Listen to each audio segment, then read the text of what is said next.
भगवान श्री कृष्ण का विवाह श्री रुक्मिणी जी के साथ में हुआ। बंधुओं, कृष्ण साक्षात नारायण हैं और रुक्मिणी साक्षात लक्ष्मी। नारायण का विवाह सिवाय लक्ष्मी के और लक्ष्मी का विवाह सिवाय नारायण के और किसी से नहीं हो सकता। यदि कोई चाहे कि मैं लक्ष्मी को अपना बना लूं या लक्ष्मी मेरी हो जाए तो यह संभव नहीं है। रुक्मिणी तो केवल और केवल श्री कृष्ण की ही है, क्योंकि रुक्मिणी साक्षात लक्ष्मी है। मैंने एक दिन कथा में यहां पर शायद ये भाव कहा था कि हमारा जो धन है वो लक्ष्मी है, उसका असद व्यय या कहीं भी उसका व्यय नहीं करना चाहिए। उसको लक्ष्मी स्वरूपा मान करके जहां लक्ष्मी को देना चाहिए या जहां लक्ष्मी का उचित स्थान होता है वहीं पर ही धन का व्यय करना चाहिए। उसको असद व्यय मत करो। ये कथा हुई, हमारे गोविंद जी ने ये मंगलमयी कथा का कार्यक्रम करवाया। इस सुंदर कथा के प्रसंग में खूब व्यय भी हुआ, खूब खर्चे भी हुए सबके। तो ये जो व्यय हुआ है, ये जो धन का यहां पर प्रयोग किया गया इस कथा में, एक प्रकार से हमारी घर की लक्ष्मी का नारायण से विवाह हुआ है। ये उसी क्रम में है कि हमने ठाकुर जी से अपनी लक्ष्मी का विवाह किया है। लक्ष्मी सिवाय नारायण के किसी के नहीं हो सकती। लक्ष्मी को खर्च करने वाले, लक्ष्मी को व्यय करने वाले तीन प्रकार के लोग, उत्तम, मध्यम और अधम। बहुत ध्यान से सुनिए सब लोग।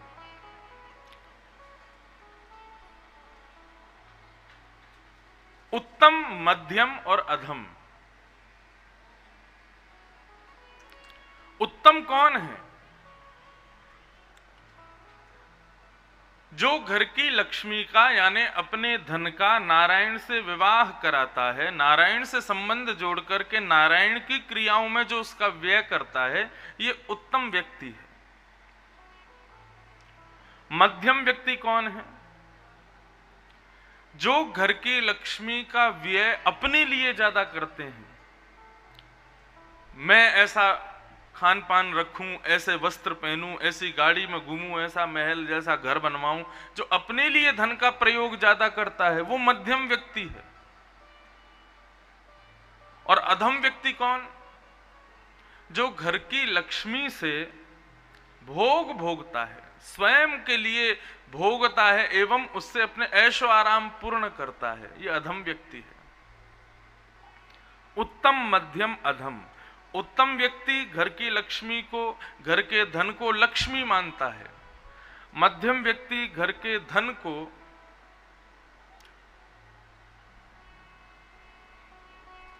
अपना मान करके केवल बेटी के भाव से उसको रखता है। और अधम व्यक्ति घर की लक्ष्मी को अपनी पत्नी मानता है। उत्तम व्यक्ति उसको लक्ष्मी मानता है, मध्यम व्यक्ति उसको बेटी मानता है और अधम व्यक्ति उसको पत्नी मानता है। यही है उत्तम, मध्यम और अधम श्रेणी धन के व्यय करने वालों की। गोविंद जी ने ये कथा कराई, इसमें जितना भी व्यय किया, जो भी इसके खर्चे हुए, सब लोगों का आना जाना, खाना पीना, इतना पंडाल वंडाल सब कुछ बनाना, तो यहां लक्ष्मी का व्यय किस भाव से हुआ? धन का व्यय किस भाव से हुआ? लक्ष्मी के भाव से, पुत्री के भाव से कि पत्नी के भाव से? लक्ष्मी के भाव से हुआ। क्यों? ये यज्ञ है और यज्ञ साक्षात नारायण है, साक्षात विष्णु है। यज्ञ में व्यय होने वाली जो लक्ष्मी है, जो धन है, वो यज्ञ नारायण से ब्याह करती है। एक प्रकार से कहा जाए तो अतिशयोक्ति नहीं होगी, गोविंद जी के एवं इनके संपूर्ण परिवार के जमाई बन गए ठाकुर जी अब। क्यों? सप्ताह कथा के भाव से इनकी घर की लक्ष्मी ने नारायण से ब्याह कर लिया है, इसलिए इनके जामाता हो गए ठाकुर जी। तो उत्तम श्रेणी में रहो लक्ष्मी की, उत्तम श्रेणी। लक्ष्मी का ब्याह नारायण के साथ में सुसंपन्न हुआ, रुक्मिणी जी का ब्याह भगवान कृष्ण के साथ हुआ, प्रथम विवाह भगवान का सुसंपन्न हुआ। अब जो कथा आती है इसको कहते हैं सिमंतक उपाख्यान। आज की कथा विशेष रूप से उन लोगों के लिए जो गृहस्थ आश्रम में हैं, जो दाम्पत्य जीवन जी रहे हैं, भगवान उनके लिए आज की कथा को विशेष रूप से व्यवस्थित कर रहे हैं। इसलिए जितने भी दाम्पत्य जीवन वाले हैं वो विशेष रूप से श्रवण करो। वैसे तो सभी दाम्पत्य वाले हैं यहाँ पर, कोई सन्यासी तो है नहीं, कोई विरक्त त्यागी तो है नहीं। जिनके ब्याह हुए भी नहीं वो कुछ साल बाद हो जाएंगे। तो दाम्पत्य तो सबका ही है, तो सब लोग ही सुनो। संसार कैसा है, दाम्पत्य जीवन कैसा है, वो सब कुछ यहां पर आज ठाकुर जी बता रहे हैं।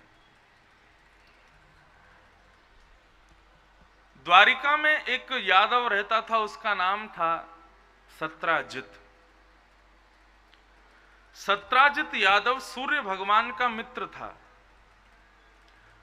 सूर्य भगवान की इतनी उपासना की, इतनी यजन किए, इतने यज्ञ आदि किए कि सूर्य भगवान ने प्रकट होकर के, प्रसन्न होकर के सत्राजित को एक मणि प्रदान की, जिसका नाम है सिमंतक मणि।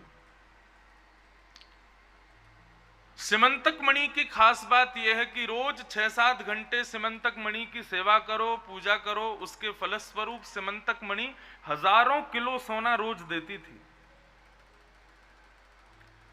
भगवान को जब ये बात पता चली तो भगवान ने मन में विचार किया, इतने सारे धन का सत्राजित क्या करेगा, अकेला व्यक्ति इतने धन का क्या करेगा। यदि इस मणि को हम ले आवें, बहुत ज्यादा आवाज कर रहा है ये कूलर, अगर आपको जरूरत ना हो तो उसको बंद ही कर दो या कम कर दो। सत्राजित यादव की उस मणि को देख करके भगवान ने विचार किया कि इतने सोने का अकेला सत्राजित क्या करेगा। भगवान ने कहा इस मणि को हम ले आते हैं और जितना सत्राजित कहेगा उतना सोना उसको दे दिया करेंगे, बाकी के सोने से द्वारिका के लोगों का कल्याण करेंगे। भगवान की बात बिल्कुल सही थी। इस कथा को जरूर ध्यान से सुनिएगा, क्योंकि समंतक उपाख्यान को सुनने से जीवन में कभी कलंकित नहीं होना पड़ता। वो एक साल भर में एक चौथ का चांद आता है ना, उसको देखने से कलंक लग जाता है, बोलते हैं ऐसा। अगर ये कथा आप सुन लेते हैं सिमंतक उपाख्यान, हम अपनी कथा में कोई भी प्रसंग छोटा कर देते हैं या उसको छोड़ देते हैं या उसको स्पर्श मात्र करते हैं, लेकिन सिमंतक उपाख्यान में जरूर कहता हूं ताकि श्रोताओं में से किसी को कभी कलंक ना देखना पड़े। तो महाराज भगवान गए और जाकर के सत्राजित से बोले, भैया ये मणि तुम्हारी जो है इतना 1000 किलो सोना रोज देती है, अकेले तुम आदमी इतने सारे धन का क्या करोगे, ये मणि हमको दे दो। तुम 100 किलो 500 किलो 1000 किलो जितना बोलोगे उतना सोना हम तुमको रोज दे दिया करेंगे, बाकी के सोने से हम द्वारिका का कल्याण कर लेंगे। सत्राजित ने स्पष्ट मना कर दिया, बोले मैं मणि नहीं दूंगा, ये मणि मेरी है, मेरे पास रहेगी। भगवान बोले ठीक है, आओ नहीं आदर नहीं, नहीं नैनन प्रेम, तुलसी तहां ना जाइए। जहां पर प्रेम ना हो, जहां पर बुलाया ना हो, जहां पर आदर ना होता हो, ऐसे स्थान से तो दूर ही रहना चाहिए। भगवान ने एक बार निवेदन किया, सत्राजित ने ठुकरा दिया तो भगवान वहां से चले गए। अब सत्राजित का छोटा भाई प्रसेन एक दिन उस मणि को गले में पहन करके पूरे द्वारिका में घूम रहा था, सबको दिखा रहा था, देखो हमारे पास ये मणि है, सिमंतक मणि। व्यक्ति का स्वभाव होता है, कुछ विशेष वस्तु प्राप्त कर लेता है तो फिर दिखाने में ज्यादा रहता है। अच्छी गाड़ी आ जाएगी, अच्छा घर आ जाएगा, या अच्छे कोई वस्तु आ जाएगी, अच्छी पत्नी मिल जाएगी, अच्छा पति मिल जाएगा, वो सब दिखाते जरूर हैं। देखो हमारे पास ये है, ये स्वभाव है मानव का। सत्राजित मणि लेकर के घूम रहा था महाराज, पूरी द्वारिका को दिखा रहा था, सब जगह दिखाता हुआ जैसे ही वन में गया तो वन में एक शेर ने उसके गले में चमकती हुई मणि को देखा, तो शेर ने झपट्टा मार करके सत्राजित के भाई प्रसेन को मार दिया, उसके घोड़े को मार दिया और मणि लेकर के शेर चला गया। आगे एक भालू ने शेर को देखा तो उसने शेर को मार दिया और मणि लेकर के भालू चला गया। एक दिन, 2 दिन, 3 दिन, 1 हफ्ता बीत गया महाराज। जब प्रसेन लौट करके नहीं आया, उसका अता पता नहीं चला, तो सत्राजित ने पूरी द्वारिका में एक झूठी अफवाह फैला दी कि मेरे भाई प्रसेन मणि पहन करके घूमने गए थे, भगवान की उस मणि पर नजर थी द्वारिकाधीश की, इन्होंने मेरे भाई को बंदी बना करके मणि चुरा ली है और मेरा भाई इन्हीं के कब्जे में है। द्वारिका के लोगों ने जांच पड़ताल बैठवाई महाराज, सीबीआई जांच बैठी, तो और तो कुछ निकल के नहीं आया, लेकिन ये आ गया कि हाँ ठाकुर जी प्रसेन सत्राजित के पास गए थे मणि मांगने और सत्राजित ने मना कर दिया। मतलब ठाकुर जी की मणि के प्रति इच्छा तो थी। केवल इतनी बात से ही द्वारिका में भगवान के ऊपर कलंक लगा दिया। जिन द्वारिका के लोगों के पूरक भगवान थे, वो द्वारिका के लोग आज भगवान पर कलंक उठा रहे हैं, उंगली उठा रहे थे। भगवान ने जब ये सुना तो पहले तो मुस्कुराए और अपनी संपूर्ण सेना को बोला, तुम में से जिसको लगता हो कि मैंने मणि चुराई है वो मेरा साथ छोड़ दो, बाकी जिसको मुझ पर विश्वास हो मेरे साथ रहो, हम मणि ढूंढ के लाएंगे, कहां है। तब महाराज सैनिकों को लेकर के भगवान वन में गए, तो वन में उनको मरा हुआ प्रसेन मिल गया। प्रसेन जैसी मिला, भगवान ने उसके सब टटोले तो देखा महाराज मणि तो थी नहीं, शेर के पंजों के निशान उसके मुंह पर, उसकी छाती पर घाव बने हुए थे। भगवान ने देखा मणि कहां है, तभी एक सैनिक ने बताया, बोले महाराज शेर के पंजे के निशान बने हुए हैं, निश्चित ही शेर वो मणि लेकर के चला गया। तो महामार्ग पर भी शेर के पंजे के निशान थे। भगवान उसके पीछे पीछे पीछे पीछे गए, थोड़ी दूर जाकर के देखा शेर भी मरा पड़ा है। शेर के आसपास देखे तो वहां भी मणि नहीं थी। शेर को किसने मारा, बोले महाराज किसी रीछ ने मारा है, भालू ने मारा है। भालू के पंजों के निशान के पीछे पीछे गए तो महाराज एक गुफा में वो जा रहे थे। भगवान ने अपने सैनिकों से कहा, तुम लोग यहीं रुको, मैं भीतर जाता हूं, 18 दिन में आ जाऊं तो ठीक है, नहीं तो वापस द्वारिका चले जाना। और भगवान अकेले भीतर प्रवेश कर गए, अंदर चलते चले गए, खूब भीतर गए तो महाराज वहां पर मणि का प्रकाश दिखने लगा। जैसे ही ठाकुर जी ने उस प्रकाश को देखा, भगवान ने देखा कि वो मणि वहां रखी है। भगवान ने उस मणि को उठाया, जैसे ही उठाया एक विशाल विकराल रीछ भीतर से निकल करके आया और सीधा भगवान के ऊपर झपट पड़ा, युद्ध करने लगा भगवान से। ऐसा युद्ध हुआ, भगवान उठा के उसको फेंके, वो उठा के भगवान को गेड़ दे।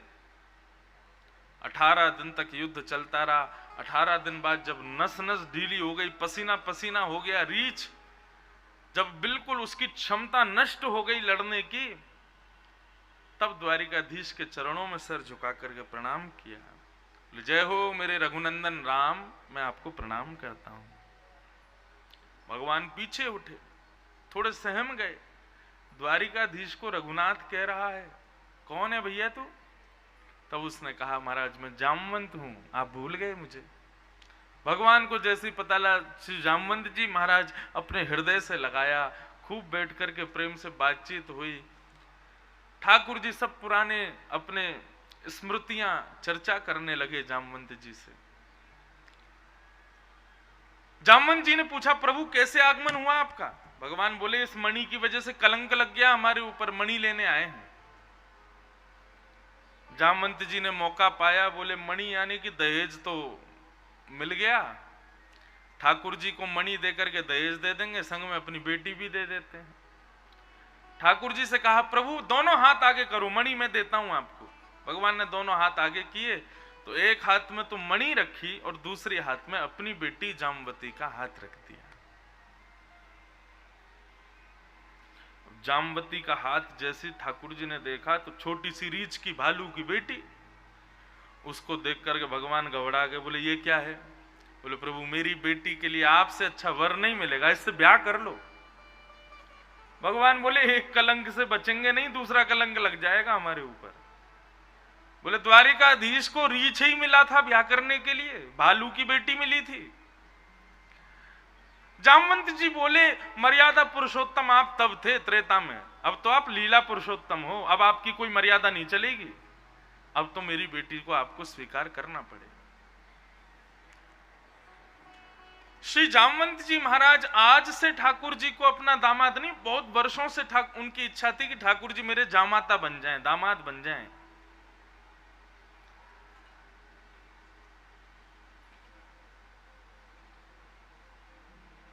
उनके सुंदर भाव को स्वीकार किया ठाकुर जी ने। रघुनाथ जी जब रावण को मार करके लौट करके आए तो जनक जी ने एक पत्र लिखा और पत्र में कहा कि प्रभु आप अपनी संपूर्ण वानर सेना लेकर के श्री किशोरी जी को, जानकी जी को साथ लेकर के और चारों भाइयों, चारों आपकी बहुओं सहित आप सब लोग जनक में पधारो, यहां जनकपुरी में पधारो, मिथिला में पधारो।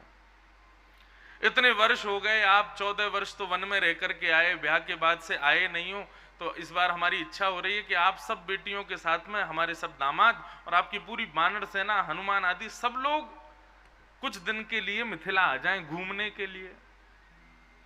तो भगवान ने जब ये पत्र पढ़ा तो महाराज जैसे आप लोग बैठे हो ऐसी सारी वानर सेना बैठी थी ठाकुर जी के सामने। भगवान ने बोला कि महाराज जनकराज जी ने हमको निमंत्रित किया है, वानर सेना सहित हमको मिथिला बुलाया है। तो वानर सारे उछलने लगे, आनंद मनाने लगे, बोले अब तो महाराज आनंद आ जाएगा। भगवान बोले तुम लोग क्यों उछल रहे हो? बोले प्रभु हमको भी तो निमंत्रण मिला है ना, हम भी तो जाएंगे आपके साथ। भगवान बोले ससुराल है हमारी मिथिला, आप लोगों को ले जाके नाक थोड़ी कटवानी है हमको, तुम लोग नहीं जाओगे, तुम यहीं अयोध्या में रहोगे, बस हम जाएंगे, सीता जी जाएंगी और लक्ष्मण जी जाएंगे, हनुमान जी चले जाएंगे, जामवंत जी जाएंगे, ज्यादा वानर सेना लेके नहीं जानी, हमारी नाक का सवाल है। तुम लोग किसी से भी झपट के कुछ भी खा जाते हो, किसी के घर में कुछ घुस जाते हो, किससे कुछ भी छीन लेते हो, ये सब हमारी ससुराल में करोगे, हमारी नाक कट जाएगी, आपको नहीं लेके जाएंगे। वानर सेना कहने लगी, बोले हाँ हमको क्यों लेके जाओगे, रावण से मरना था तब हमको लेके गए, अब यहाँ पे बढ़िया हमको भोजन प्रसाद पाने को मिलेगा, बढ़िया हमारा स्वागत सत्कार होगा, तो यहाँ थोड़ी लेके जाओगे हमको। सब वानर रूठ गए और रोते हुए सब जामवंत जी के पास, हनुमान जी के पास गए, बोले प्रभु आप बात करो, भगवान से कहो कि कैसे भी करके हम पे कृपा करें, हमें भी जाना है मिथिला। तो जामवंत जी महाराज बोले रुको मैं बात करता हूं। रघुनाथ जी के पास जामवंत जी गए और जाकर के बोले प्रभु ये सब छोटे छोटे बानर आपसे बहुत प्रेम करते हैं, इनका हृदय बहुत उदास हो जाएगा अगर आप लेके नहीं गए तो। भगवान बोले कैसे लेके जाएं, तुम ही बताओ, ये इतना उपद्रव मचाते हैं, हमारी ससुराल में उपद्रव मचाएंगे तो लोग क्या कहेंगे। बोले हमारे जामाता के ये सब, जामाता के सब भाई बंधु भी जामाता ही होते हैं, जीजा जी के संग में आए यार दोस्त मित्र सब जीजा जी होते हैं। बोले ऐसे जीजा जियों को लेके जाएंगे हम, मिथिला के जीजा जी हैं एक प्रकार से सारे बानर। जामवंत जी बोले प्रभु हमने एक युक्ति अपनाई है। बोले क्या? बोले ये सारे बानर मेरा अनुगमन करेंगे, जैसे जैसे मैं करूंगा ये मेरी नकल करेंगे, इनको मैंने स्ट्रिक्ट बोल दिया है, मेरे से अतिरिक्त कुछ भी नहीं करेंगे। मैं हाथ हिलाऊंगा तो ये हाथ हिलाएंगे, मैं सिर हिलाऊंगा तो मैं कुछ उपद्रव करने ही नहीं दूंगा, तो ये उपद्रव करेंगे कैसे प्रभु? अब आप मान जाइए, इनको ले चलिए। भगवान बोले एक बार हमको करके दिखाओ। पूरी बानर सेना बुलाई गई, बीच में जामवंत जी खड़े हो गए। जामवंत जी एक हाथ उठावे तो सारे बानर वही हाथ उठावे। जामवंत जी नीचे देखें तो सारे बानर नीचे देखें। जामवंत जी बैठ जाएं तो सारे बानर बैठ जाएं। जामवंत जी खड़े हो तो सारे बानर खड़े हो जाएं। राम जी बोले बिल्कुल ऐसे ही रहना, तो लेके चलेंगे हम। सारे बानर बोले हम ऐसे ही रहेंगे प्रभु, हमको ले चलो। भगवान बोले ठीक है। हनुमान जी से कहा कि जाकर के अयोध्या के दर्जी को बुला के लाओ, सारे बानरों के लिए बढ़िया कुर्ता बनवाओ, नीचे छोटी छोटी धोती बनवा दो, ऊपर सिर के लिए बढ़िया टोपी बनवाओ, गले के लिए 2-2 मालाएं बनवाओ। अब तो सारे बानरों का नाप लिया गया, सबके लिए बढ़िया ऊपर बगलबंदी बनी, नीचे धोती बनी, ऊपर टोपी बनी, 2-2 मोती की माला गले में पहन के, और बानर बिल्कुल उर्दपुंड लगा के माथे पे ऐसे सुंदर लग रहे हैं सब। चल दिए मिथिला की ओर रघुनाथ जी के साथ। राम जी की सेना जा रही है महाराज, देख करके जो देखता है वही नजर उतारता है। बोले नजर ना लगे, इतनी प्यारी सेना ठाकुर जी की। भगवान बड़े प्रसन्न, बोले ये बहुत अच्छा हो गया।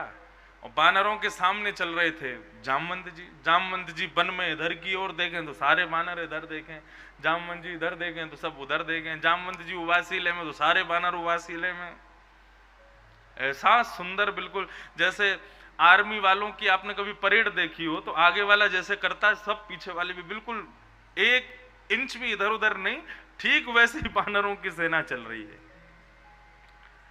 मिथिला में पहुंचे महाराज, अटारियों पर सखियां खड़ी हैं मिथिला की, पुष्प वर्षण कर रही हैं, माला पहना रही हैं, कोई आरती उतार रही है, और बानर सब बिल्कुल एक नजर करके चल रहे हैं। नहीं तो बानर को बड़ा चंचल स्वभाव होता है, वो इधर उधर बड़ी जल्दी जल्दी देखता रहता है, लेकिन सब बानर सामने देखते हुए चल रहे हैं। यहाँ कोई फल लेकर के खड़ा है तो बानर तिरछी नजर से फल देखते हैं, लेकिन झपटने का जो उनका स्वभाव है उसको रोकते हैं। बोले नहीं, कुछ नहीं करना है, रघुनाथ जी की नाक का सवाल है। जनक जी की सभा में पहुंचे। जनक जी ने जैसे ही बानर सेना को देखा, नेत्र सजल हो गए जनक जी के। बोले ये सब योद्धा हैं अयोध्या के, रावण की सेना को, राक्षसों की सेना को परास्त करके आए हैं। पूरी मिथिला नगरी बानर सेना के लिए करताल बजाने लगी, ताली बजाने लगी, प्रणाम करने लगे, जय जयकार करने लगे। अब तो महाराज बानर तो सीना चौड़ा के खड़े हैं सबरे। बोले हमने रावण की सेना परास्त की। भोजन का समय हुआ। रघुनाथ जी बोले ये सब बानर सेना वन में जाकर के भोजन कर लेंगे। बोले नहीं नहीं, जनक जी बोले सबकी यही व्यवस्था है, सबके लिए पाटा लगेगा, पाटा पर सोने चांदी की थाल लगेंगी, उसमें बढ़िया सामग्री आएगी, सब बानर विधिवत इंसानों की तरह पाएंगे। राम जी के अंदर धुक धुक होने लगी। बोले ये कैसे पाएंगे? बंदर जो वृक्षों पर बैठ के कूद कूद कर खाते हैं, वो एक जगह बैठ के कैसे पाएंगे? जामवंत जी बोले मैं हूं ना प्रभु, सब संभाल लूंगा। सब बानर महाराज लाइन से बैठे, सबके आगे पाटे लगाए गए, सबके आगे सोने चांदी की थाली सजाई गई, और सब बानर 2 पंगत बना करके बैठे थे, और मध्य में एक ऊंची पाटे पर श्री जामवंत जी बैठ गए। सामने थाल लगाई गई। अब थाल में महाराज कभी रबड़ी आ रही है, कभी गुलाब जामुन आ रहा है, कभी घेवर आ रहा है, कभी पनीर की सब्जी आ रही है, पूड़ी आ रही है, कचौड़ी आ रही है, लेकिन बानर थाली में नहीं देख रहे हैं, सब देख रहे हैं जामवंत जी को। और कोई तिरछी नजर से देख भी लेता है तो फिर मुंह में पानी आता है, फिर देखने लगता है। बोले नहीं, कुछ नहीं, जामवंत जी जो करेंगे वही करना है। पूरी थाली सज गई। एक मंच ऊंचा बना था, उस पर राम जी, भरत, लक्ष्मण, शत्रुघ्न, जनक जी, सब बड़े बड़े लोग उस पर बैठे थे, और नीचे सब पंगत में बानर बैठे थे।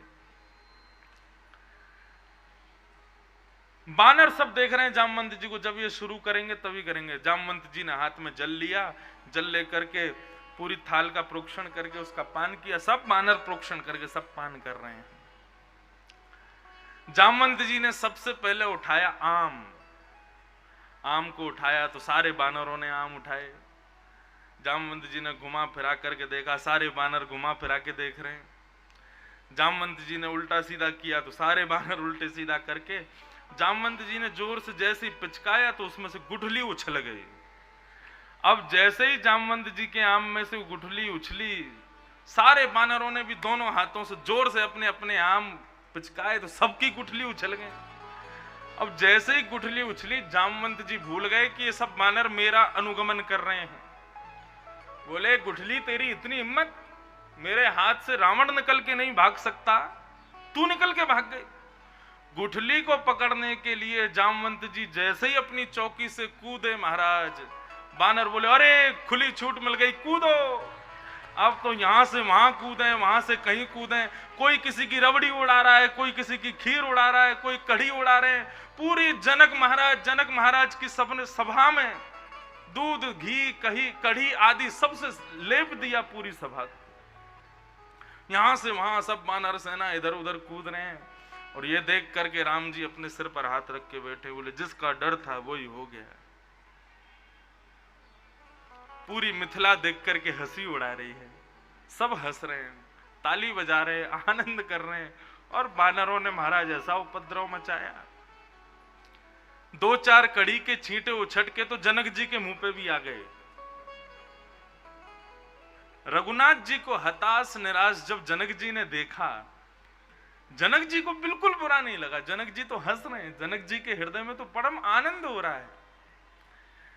जनक जी को लगा कि रघुनाथ जी को शायद अपना अपमान बोध हो रहा है, लेकिन इसमें अपमान की कोई बात नहीं है प्रभु। उठ करके गए और रघुनाथ जी का हाथ पकड़ करके उठा के अपने हृदय से लगा लिया। बोले, चिंता मत करो, हमें किसी प्रकार का कुछ बुरा नहीं लगा। अरे ये तो स्वभाव है बानरों का, हमें बहुत अच्छा लग रहा है देख करके, आप चिंता मत करो। लेकिन सबसे ज्यादा आत्मग्लानि इस समय हो रही थी किसको? श्री जामवंत जी। मेरी वजह से सब बिगड़ गया। नीची नजर करके जामवंत जी दूर खड़े थे, यहाँ जनक जी और रघुनाथ जी आपस में गले मिल रहे थे। नीची नजर करके खड़े हुए जामवंत जी तिरछी नजर से देख रहे हैं और नेत्रों से अश्रुपात कर रहे हैं कि मैंने ऐसा कुछ नहीं किया जिसके लिए ठाकुर जी मुझे ऐसे हृदय से लगावें। राम जी को उनके मन की बात समझ आ गई। तुरंत रघुनाथ जी जामवंत जी के पास गए और जामवंत जी से कहा, जामवंत आप चिंता मत करो, हम आपसे बहुत प्रसन्न हैं और आपको प्रसन्न होकर के कुछ देना चाहते हैं। जामवंत जी बोले, मैंने ऐसा कुछ प्रसन्नता वाला किया नहीं है, लेकिन फिर भी बताइए प्रभु क्या देना चाहते हैं आप? बोले, हम ये देना चाहते हैं कि आप तो अमर हैं, आप तो सदा सर्वदा जीवित रहोगे, आप चिरंजीवी हो। द्वापर में जब आप जामवंत जी एक वन में निवास करोगे, तब आपके यहाँ एक पुत्री होगी जिसका नाम होगा जामवती। द्वापर में यही हम राम कृष्ण बनकर के जब आएंगे, तब आपकी पुत्री से विवाह करके आपके जामाता आपको उपहार के रूप में स्वयं को प्रदान कर देंगे, हम आपके जामाता बन जाएंगे। आज वही हुआ।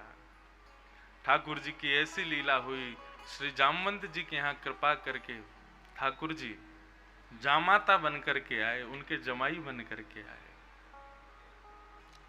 ठाकुर जी का स्वभाव बहुत मधुर है। एक भाव में गाया करता हूं, ये भाव वैसे तो शिकायत है भगवान से। बोले, प्रभु आपका स्वभाव हम लोग पढ़ते हैं सुनते हैं, इतना मधुर स्वभाव आपका, पहले पूतना के ऊपर कृपा कर दी, सबके ऊपर कृपा की, हम पर कृपा कब करोगे? क्या वह स्वभाव पहला सरकार अब नहीं, हम दीनों के वास्ते क्या दरबार अब नहीं। भगवान का दूसरा पाणी ग्रहण संस्कार हुआ जामवती के साथ ही। प्रथम ब्याह रुक्मणी जी के साथ, दूसरा ब्याह श्री जामवती जी के साथ। अब भगवान लौट करके जैसे ही पधारे तो जामवती को अपनी सौल में छुपा करके लाए। ऐसा भाव है कि जामवती जो थी वो भालू के जैसी दिखने में नहीं थी, वो थी तो कन्या ही, लेकिन कई संत ऐसा बताते हैं वो वैसी ही थी जैसे भालू के बच्चे होते हैं। भागवत में ऐसी कथा नहीं है, लेकिन एक संत का भाव है कि जामवती को भगवान अपनी काली सौल में छुपा करके लेकर के आए और सीधे रुक्मणी जी के भवन में प्रवेश कर गए। छुप छुपा के आए, रुक्मणी जी के भवन में जाकर के जामवती जी को बिठाया और बाहर से ताला लगा करके जैसे ही पीछे घूम के वापस जाने लगे तो रुक्मणी जी आ गई। रुक्मणी जी ने पूछा, द्वारिकाधीश आप आ गए? आपकी कुशल आगमन के लिए सारे द्वारिका के लोग देवी पूजा कर रहे हैं और आप यहां बैठे हो मेरे कमरे में, मेरे कक्ष में क्या कर रहे थे आप? भगवान मुस्कुराए, देवी अब मत पूछो हम क्या कर रहे थे। रुक्मणी बोली, बताइए ना, आपने मेरे कक्ष का दरवाजा बंद क्यों किया? अंदर क्या कर रहे थे आप? इतनी देर से कब से बैठे थे भीतर? भगवान बोले, देवी हम वन में गए थे ना मणि लेने के लिए। बोले हाँ। तो वहां वन में एक गुफा के अंदर एक परम सुंदरी कन्या बैठी थी, तपस्या कर रही थी। रुक्मणी जी बोली, फिर? बोले फिर क्या, हमने जाकर के उससे पूछा, हे सुंदरी तुम क्या कर रही हो? तो उसने उत्तर दिया कि मैं द्वारिकाधीश को अपना पति मान चुकी हूं, उनसे ब्याह करना चाहती हूं, उनकी प्राप्ति के लिए तपस्या कर रही हूं। देवी वो इतनी सुंदर थी कि मैं तो उसकी रूप माधुरी पर मोहित हो गया। मेरे को लगा कि ऐसी सुंदर कन्या हमको पति रूप में वर्ण करना चाहती है तो फिर देरी नहीं करनी चाहिए। तो हमने उससे वहीं वन में ब्याह कर लिया और उसको लेकर के आए। अब जब तक उसका कक्ष नहीं बन जाएगा वो तुम्हारे कक्ष में रहेगी, उसी को अंदर बिठाया है। रुक्मणी जी बोली, मुझसे ज्यादा सुंदर है? बोले आप तो देखना मत उसको, बहुत सुंदर है।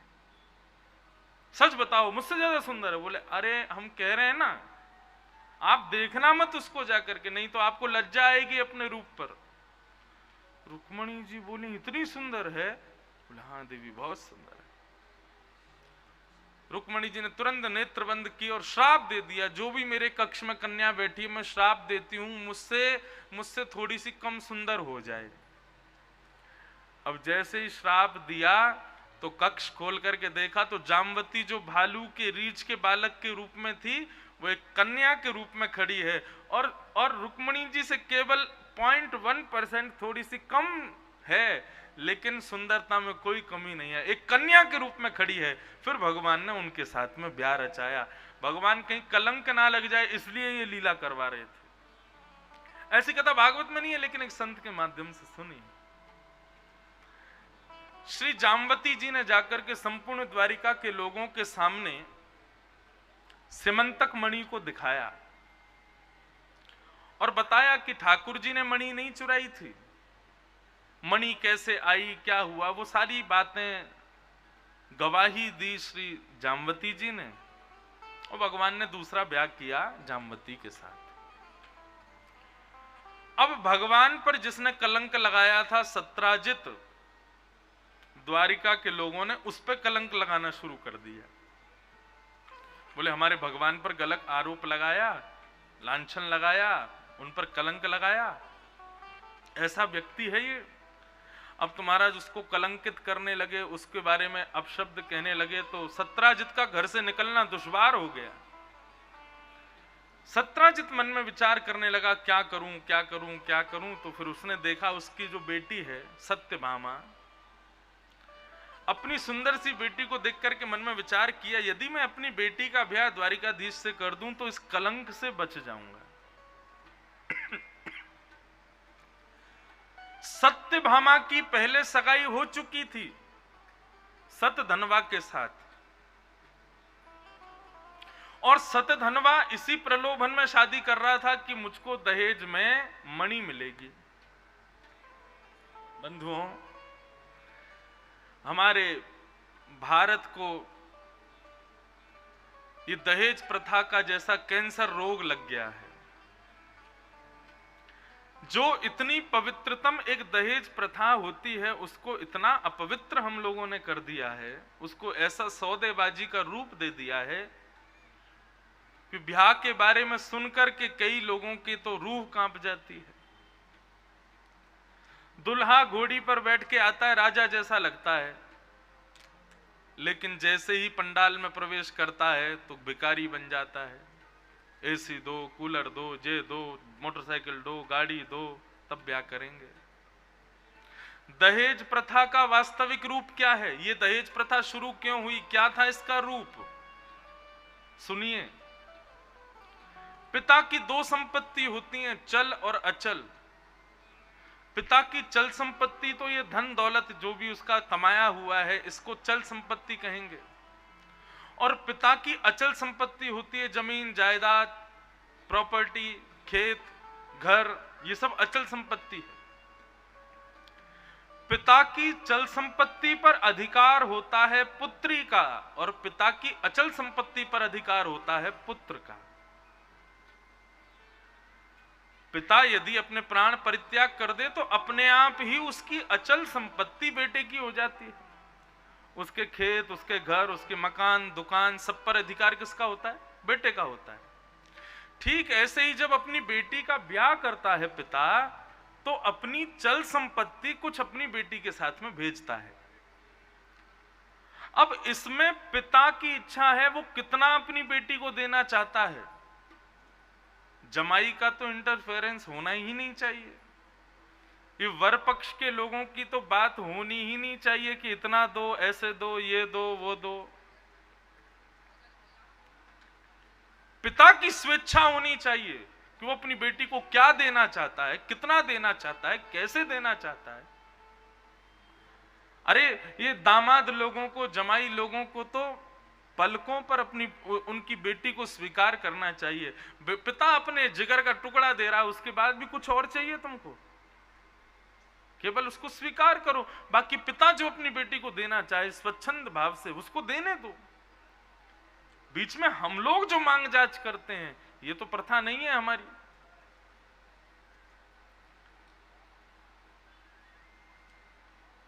पिता का भाव है कि वो क्या देना चाहता है।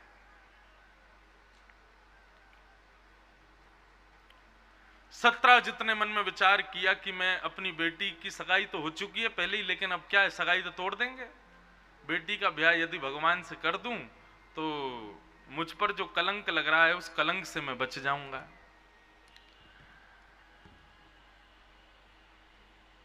भगवान से जाकर के सत्राजित ने प्रार्थना की, बोले प्रभु मेरी बेटी को स्वीकार करो। भगवान ने कहा हम तुम्हारी बेटी को स्वीकार कर लेंगे। सत्राजित बोला मैं दहेज में आपको मणि दूंगा। भगवान बोले मणि को रखे रहो अपने पास, मुझको नहीं चाहिए। इस मणि की वजह से पहले ही हमको बहुत कलंक लग चुका, हमको नहीं चाहिए। भगवान ने दहेज लेने से मना कर दिया। अब भगवान का ब्याह हो गया सत्यभामा के साथ। कितने ब्याह हो गए? 3। टोटल कितने हैं? 16,108। सब गिनते रहना, एक एक गिनवाऊंगा आज। तीसरा ब्याह भगवान का सत्यभामा के साथ में हुआ। मणि लेने से भगवान ने इनकार कर दिया। अब सत्यभामा की जिससे पहले सगाई हुई थी सतधनवा, उसको बड़ा बुरा लगा कि मेरा ब्याह नहीं हुआ, कन्हैया ने इससे शादी कर ली। लेकिन उसको तभी पता चला कि भगवान ने मणि नहीं ली, मणि अभी भी सत्राजित के पास ही है। तो उसने मन में विचार किया कि बेटी तो हाथ से चली गई, कम से कम मणि को अपना बना लूं। अर्धरात्रि में सतधनवा गया और सत्राजित को मार करके मणि चुरा के भाग गया। प्रातः काल का समय हुआ, जैसे ही खबर फैली कि सत्राजित मर गया, मणि चोरी हो गई, तो भगवान पांडवों की सभा में बैठे थे, कुछ निष्कर्ष निकाल रहे थे। तभी उस सभा में रोती हुई पहुंची कौन? जामवती, सत्यभामा। सत्यभामा को जैसे भगवान ने रोते हुए देखा, भगवान बोले क्यों रो रही हो? सत्यभामा बोली मेरे पिता को किसी ने मार दिया, मेरे पिता को सतधनवा ने मार दिया, और मेरे पिता को मार करके मणि चुरा ली। प्रभु भागवत में वर्णन है, जैसे भगवान को पता चला कि सत्यभामा के पिताजी सतधनवा मारे गए, भगवान बहुत रोए। इतना रोए, इतना रोए, इतना रोए कि इतना रोए कि इतना तो ब्रज त्यागने में भी ठाकुर जी नहीं रोए जितना सत्यधनवा की मृत्यु पर भगवान रोए। क्यों रो रहे हैं ठाकुर जी? बोले केवल और केवल सत्यभामा को दिखाने के लिए कि हमको कितना बुरा लग रहा है तुम्हारे पिता ही चले गए। भगवान इतना रोए तो सत्यभामा ने जाकर के भगवान से कहा, बोले प्रभु आप रोइए मत, मुझे पता आप मेरे पिता से बहुत प्रेम करते हो। हाँ देवी, वो तो मेरे पिता तुल्य थे, मैं उनसे बहुत प्रेम करता हूं। तो फिर अब एक ही उपाय है, मेरे पिता की मृत्यु का बदला आप लोगे। भगवान बोले क्या करना पड़ेगा? बोले सत्यधनवा को मार दीजिए और उससे मणि ला करके मुझे दे दीजिए। भगवान बोले ये मणि से कहां तक बच के भागूं मैं? ये घूम फिर के मेरे सिर पर ही आ जाती है। इस मणि से बचने के लिए, इसके भाव से बचने के लिए तो इतना नाटक कर रहे थे हम, और ये उल्टा हम पे ही आ गया। भगवान निकल पड़े मणि खोजने। सत्यधनवा को पता चला कि भगवान मणि लेने के लिए आ रहे हैं, तो अक्रूर जी जो भगवान को ब्रज से लेकर के कल आए थे, कल की कथा में जिनका भाव सुना, अक्रूर जी सत्यधनवा के मित्र थे। सत्यधनवा ने जाकर के मणि अक्रूर जी को दे दी और कही मणि आप अपने पास रख लो, मैं भाग रहा हूं क्योंकि द्वारिकाधीश मुझे पकड़ने वाले हैं।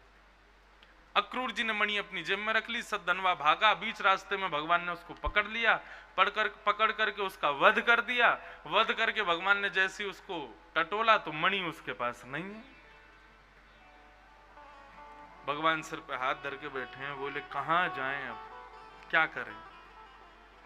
क्योंकि सत्यभामा को इतने से संतोष नहीं होगा कि हमने सत्यधनवा को मार दिया, उसको तो मणि चाहिए। भगवान लौट करके द्वारिका आए, सत्यभामा मुख्य द्वार पर खड़ी थी। भगवान धीरे से पहुंचे। भगवान ने कहा देवी हमने सत्यधनवा को मार दिया। सत्यभामा बोली मणि दो। भगवान बोले उसके पास मणि नहीं थी। मणि नहीं थी मतलब उसने चुराई है मेरे पिता की मणि, उसके पास नहीं है तो कहां है? भगवान बोले मुझे नहीं पता, लेकिन उसके पास नहीं थी। तो बंधुओं, यहां सत्यभामा के मन में यह भाव आ गया कि द्वारिकाधीश ने मणि को छुपा दिया है। इनकी पहले से ही मेरे पिता की मणि पर नजर थी और इन्होंने जो है उसको लेकर के छुपा दिया है। भगवान तो अंतर्यामी, भगवान सब जानते हैं। भगवान स्वधर्मा सभा में अकेले बैठे बैठे चिंतन करते हैं और मन में विचार करते हैं मैं ईश्वर हूं, मैं भगवान हूं, मैं प्रभु हूं। सब जानते हैं, मेरी पत्नी भी जानती है कि मैं भगवान हूं, लेकिन फिर भी इस पृथ्वी पर हमारे पैर रखे हैं, इस मृत्युलोक में हम खड़े हैं, इसलिए इस मृत्युलोक का कुछ तो प्रभाव होगा कि यहां इंसानों ने भगवान को भी नहीं छोड़ा है। ये जानते हुए भी कि मैं भगवान हूं, ये मुझ पर संदेह कर रहे हैं। भगवान कहते हैं सावधान हो जाओ, सभी मानव लोग ध्यान से सुनो। इस पृथ्वी पर जब समुद्र मंथन हुआ था तो इस पृथ्वी ने 14 रत्नों को जन्म दिया। उनमें 2 रत्न बड़े विशेष थे, विष और अमृत। विष क्या है? अपमान ही विष है और सम्मान ही अमृत है। सबको अमृत पीने की बड़ी इच्छा होती है, सबको बड़ी इच्छा होती है हमारा सम्मान हो, हमारा खूब यश हो, हमारे लिए खूब जय जयकार हो। लेकिन ध्यान रहे इस पृथ्वी ने विष को भी जन्म दिया है। यदि संसार के लोग आज तुमको सम्मान रूपी अमृत पिला रहे हैं तो वो दिन दूर नहीं है कि वो एक दिन अपयश रूपी विष भी पिलाएंगे और तुमको दोनों पीने पड़ेंगे। अरे अमृत पीने वाला देव कहलाता है, लेकिन विष पीने वाला महादेव कहलाता है। हम मानव केवल अमृत पीने में अपनी रुचि रखते हैं, लोग हमारा सम्मान करें, हम जहां जाएं बहुत हमारा सम्मान हो, हमारी पूछ हो, ये हो वो हो, ऐसी हमारी भावना होती है। लेकिन हम ये भूल जाते हैं कि इस पृथ्वी ने विष को भी जन्म दिया है। तो यदि कभी अपमान हो तो मुस्कुरा करके उसका भी पान करो, उसका भी सेवन करो, ठाकुर जी की तरह। भगवान कहते हैं कि इससे बच नहीं पाओगे आप, ये संसार है, यहां पर मैं भगवान होकर के नहीं बचा तो तुम इंसान होकर कैसे बच जाओगे? नहीं बच पाओगे। भगवान शांत बैठे, चुप बैठे, अब किसी से कुछ कह नहीं रहे। व्यक्ति की गलती होती है ना तो वो सिद्ध करने में लगा रहता है कि मेरी गलती नहीं है, मेरी गलती नहीं है, मेरी गलती। जब व्यक्ति की गलती नहीं होती है ना, वो कुछ नहीं करता, शांत बैठा रहता है कोने में। क्योंकि सत्य का एक स्वभाव होता है, सत्य को कितना भी छुपा लो, कितना भी गाड़ लो, कितना भी रोक लो, लेकिन सत्य एक ना एक दिन प्रकट हो ही जाता है। सत्य को कितना भी रोकने का प्रयास करो, सत्य छुपता नहीं है। 1 वर्ष बीत गया, सत्यभामा ने भगवान से बात नहीं की, भगवान ने भी बात नहीं की। बोले ठीक है, तुम्हारे मन में जो है रखो, हमने किया ही नहीं है जब गलत, तो हम क्यों फिर अपने ऊपर अपमान लें। 1 वर्ष बाद भगवान सबकी पूछ रहे थे, भैया कौन कौन क्या क्या कर रहा है। तभी भगवान ने पूछा, आजकल अक्रूर जी कहां हैं? तब किसी ने आकर के बताया, बोले अक्रूर जी महाराज तो बहुत बड़े दानी बन गए। बोले कैसे दानी? बोले ब्राह्मण भोजन कराते हैं, कम से कम 1000 ब्राह्मणों को रोज भोजन कराते हैं। सोने की थाली, सोने की कटोरी, सोने की चम्मच, सोने के गिलास। अच्छा, और दक्षिणा क्या देते हैं? बोले कटोरी, चम्मच, थाली, गिलास यही दे देते हैं दक्षिणा में, ले जाओ अपने संग। भगवान बोले बड़ा धन आ रहा है इनके पास। भगवान समझ गए इतनी सामर्थ्य तो केवल और केवल सिमंतक मणि वाले में हो सकती है। भगवान ने पत्र लिखा और कहा, अक्रूर जी हमें पता है मणि आपके पास है, हमें मणि नहीं चाहिए, लेकिन आप आकर के द्वारिका के लोगों के सामने स्वीकार कर लीजिए कि मणि आपके पास है, बस इतना कर दीजिए। बड़े आत्मग्लानि के साथ में अक्रूर जी आए, भगवान के सामने कान पकड़ करके बैठे, क्षमा मांगने लगे। बोले प्रभु क्षमा कर दो। भगवान बोले क्षमा मत मांगो, केवल जो वस्तु तुम्हारे पास है उसको निकाल करके इन द्वारिका के लोगों को और विशेष रूप से तो सत्यभामा को दिखा दो। अक्रूर जी ने मणि दिखा करके पूरी घटना बताई कि सत्य धनवा ने मुझे दे दी थी, आदि आदि सब बात। तब बहुत आत्मग्लानि हुई, किसको? सत्यभामा को। सत्यभामा ने जाकर के भगवान से क्षमा मांगी, भगवान ने उनको क्षमा कर दी। और यहीं पूर्ण हुआ सिमंतक उपाख्यान। इस सिमंतक उपाख्यान को सुनने से व्यक्ति को कलंकित नहीं होना पड़ता।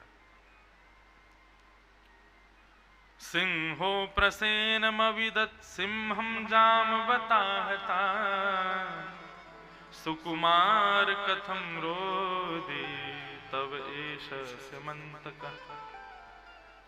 सिमंतक उपाख्यान सुनाया गया। बोलो भक्तवत्सल भगवान की।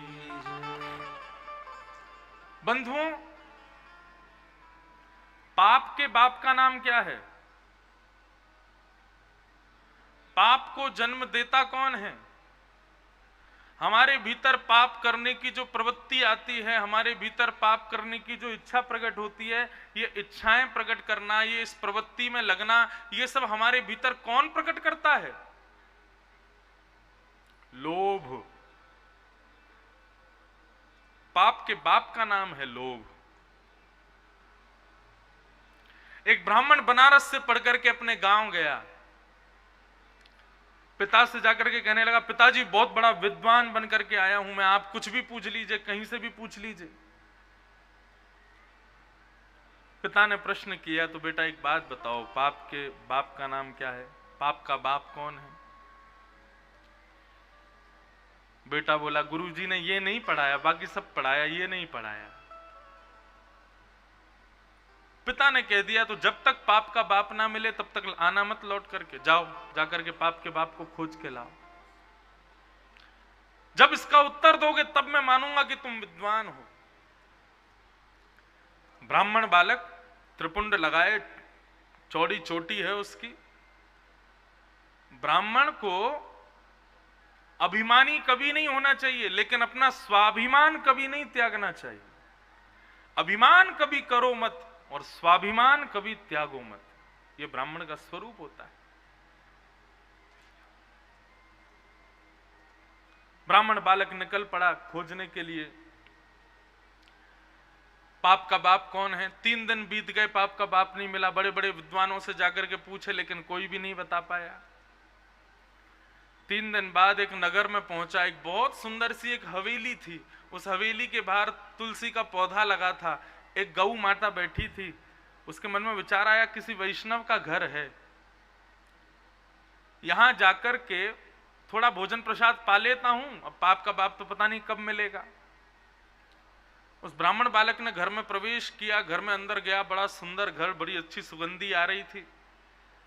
एक सोफे पर जाकर के बैठ गया, तभी अंदर से एक बड़ी सुंदर सी कन्या आई, हाथ में जल लेकर के, और उस ब्राह्मण को देख करके बोली कि महाराज जल स्वीकार करो। ब्राह्मण बालक ने कन्या को देखा, बड़ी सुंदर सुंदर, उसके वस्त्र आदि सब देख करके लगा कि कोई वैष्णव है। उसने जल पीना शुरू किया। जल पी करके कहा, देवी आप कौन हो और ये घर किसका है? निश्चित ही कोई वैष्णव का है। मैं 3 दिन से घूम रहा हूं। मेरे पिता ने पूछा पाप के बाप कौन है, मैं उत्तर नहीं दे पाया, तो पिता ने कहा उत्तर ढूंढ के लाओ। मैं उत्तर ढूंढने निकला हूं। भूख लगी थी तो मैंने सोचा कहां जाऊंगा, किसी वैष्णव का घर होगा, इसलिए तुम्हारे यहां आ गया हूं। आप कौन हो, ये घर किसका है? उस कन्या ने वो जल का पात्र दूर रखा और कहा, महाराज मैं इस नगर की वैश्या हूं और ये मेरा घर है, मैं नगर वैश्या हूं। जैसे ही ब्राह्मण ने सुना नगर वैश्या, तुम वैश्या हो? बोले हाँ मैं वैश्या हूं प्रभु। अब तो महाराज वो ब्राह्मण बालक उठ करके खड़ा हो गया, कान पकड़ने लगा, हे विधाता मुझे क्षमा कर दो, मैं पाप का बाप खोजने निकला था, लेकिन बहुत बड़ा अपराध हो गया, बहुत बड़ा पाप हो गया मुझसे। पाप का बाप तो मिला नहीं, पाप खुद कर दिया मैंने। एक नगर वैश्या जिसको देखना भी अपराध है, उसके यहां का पानी पी लिया, उसके हाथ का पानी पी लिया मैंने। ये बहुत बड़ा अपराध हो गया मेरे से। नगर वैश्या चरण पकड़ने लगी, बोले महाराज आप इस प्रकार दुखित मत होइए। सब लोग इधर देखो, यहां देखो, यहां देखो, कथा सुनो, कथा सुनो सब लोग। हमने एक दिन कथा में बताया ना, कथा में यदि मन इधर उधर हो रहा है तो जो इधर उधर मन करे वो कौन होता है? कौन होता है? जोर से बोलो। पूतना। तो ये सब व्यवस्थाएं चल रही हैं, आज कुछ महान पुरुष जन पधार रहे हैं, उनको आने दो, उसके बाद खूब निहार लेना, लेकिन अभी एक तक होकर के कथा सुनो। 1 आध घंटे की बात है, पर उसके बाद तो आप परेशान हो गए नहीं। कल से अपने घर में तान दुपट्टा सोना दोपहर में, अभी प्रेम से सुनो। वैश्या ने चरण पकड़ लिए, बोले महाराज महाराज आप क्रोधित मत होइए, आपकी कोई गलती नहीं है, आप गुस्सा मत होइए, बैठ जाइए। बोले बैठ जाइए? तेरे यहां का पानी पी लिया मैंने, अपवित्र हो गया मैं, गंगा में स्नान करना पड़ेगा, जनेऊ बदलना पड़ेगा, अपने केश छेदन करवाने पड़ेंगे। वैश्या बोली सब करवा लेना, लेकिन अब आ गए हो तो थोड़ी देर बैठ जाओ। बोले बिल्कुल नहीं बैठूंगा। बोले महाराज मैं आपको दक्षिणा में 2 सोने की मोहर दूंगी यदि आप मेरे घर पर थोड़ी देर बैठोगे तो। बालक सोचने लगा, बोले पाप का बाप तो मिला नहीं, ना जाने कब तक नहीं मिलेगा, जेब में कुछ है भी नहीं है, अब ये 2 दक्षिणा 2 सोने की मोहर दे देगी थोड़ी देर बैठने पे तो क्या बुराई है। हम अपना सब पाप का प्रायश्चित तो करने ही वाले हैं, गंगा स्नान करके जनेऊ बदल के अपने केश छेदन करवा के पाप का प्रायश्चित तो हो ही जाएगा। 2 मिनट बैठ जाते हैं। बैठ गए, ठीक है तुम्हारी बहुत श्रद्धा है तो थोड़ी देर बैठ जाते हैं।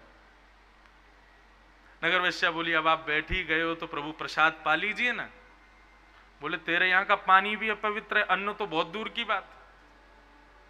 प्रभु मैं नहीं बनाऊंगी, मैं आपको सूखी सामग्री दे दूंगी, आप स्वयं बना करके पा लीजिए, लेकिन भूखे प्यासे कब तक घूमोगे, ना जाने कब मिले पाप का बाप, खा लीजिए कुछ।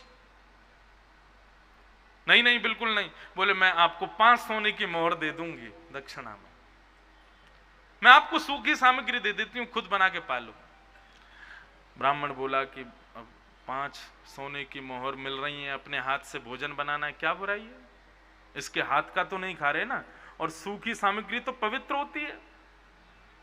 अच्छा ठीक है, तुम्हारी इतनी श्रद्धा है तो हमको सूखी सामग्री दो, लेकिन याद रहे गोबर का चौका लगाना, उस पर चूल्हा रखना, वहां बैठ के बनाएंगे, क्योंकि तुम्हारे घर का एक एक कोना अपवित्र है। उसने गोबर का चौका लगाया, चूल्हा रख दिया, सारी सामग्री दे दी, बोले महाराज बनाओ। ब्राह्मण भोजन बनाने बैठा तो रुदन करती हुई आ गई, बोले महाराज मेरे घर पर आकर के ब्राह्मण स्वयं बना करके खा रहे हैं, मुझसे देखा नहीं जा रहा है, तुम हाथ मत लगाना एक भी सामग्री को। बोले प्रभु मैं आपको 7 सोने की मोहर दे दूंगी दक्षिणा में, मुझे बनाने दीजिए, मैं गंगा जल से हाथ धो करके आपके लिए भोजन सिद्ध करूंगी। ब्राह्मण बोला बहुत हो रहा है। बोले अच्छा ठीक है, 8 सोने की मोहर दूंगी, मुझे बनाने दीजिए।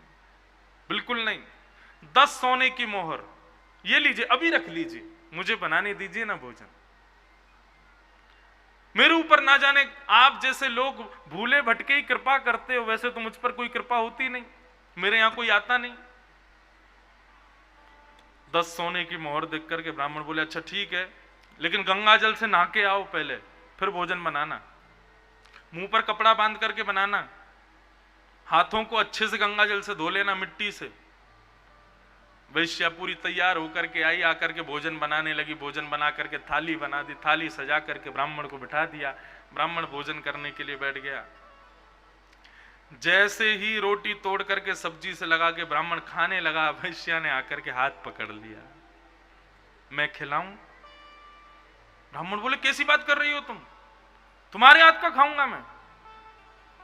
तुरंत उसने 10 और मोहरें दे दी, बोले 20 सोने की मोहर, आपके चरणों में दक्षिणा, मेरे हाथ से पा लीजिए ना, मैं धन्य हो जाऊंगी।